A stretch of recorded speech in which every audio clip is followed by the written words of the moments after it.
faut que ce soit clair que les cheminots, dans le cadre du retour, si jamais la concurrence se casse la figure, ils puissent avoir un droit de retour dans la SNCF. Il faut que ce soit clair sur le fait qu'on mette la pression sur l'UTP, le patronat du secteur ferroviaire, pour qu'il négocie une bonne convention collective avec de la protection sociale, avec des déroulements de carrière, avec de la formation, avec de la mobilité intra-branche. Il faut que ce soit clair qu'il y a accessibilité de la SNCF, de toutes ses filiales. Donc c'est au niveau global que la CFDT appréciera lorsqu'elle sera reçue par le Premier ministre fin mai.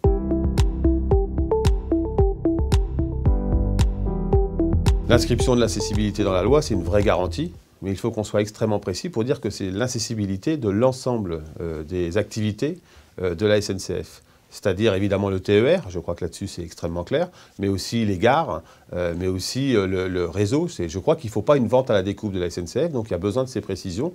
Mais c'est clair qu'inscrire l'accessibilité en tant que telle dans la loi, c'est une bonne chose.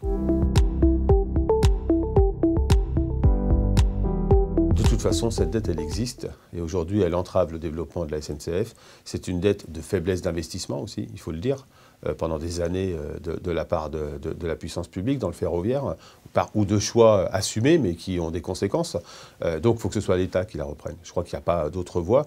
Il faut que ce soit l'État qui la reprenne et qui, en même temps, ait une politique d'investissement dans le ferroviaire. C'est cela que nous avons dit au Premier ministre le 7 mai. On sent qu'il y a des velléités pour le faire. Maintenant, il faudra préciser les conditions de reprise de cette dette par le gouvernement.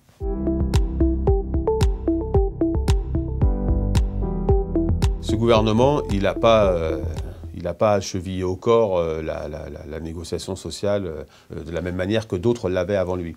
On ne peut pas dire qu'il n'y a pas de discussion.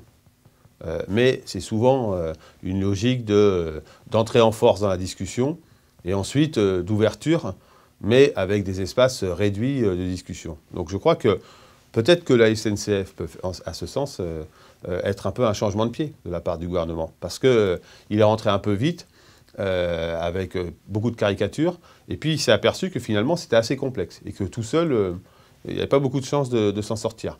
Donc je crois que ce gouvernement, il a beaucoup encore à progresser sur sa conception de la démocratie sociale, qui n'est pas une concurrente de la démocratie politique, mais qui est une articulation. Il ne l'a pas encore théorisé, il ne l'a pas encore mis en pratique.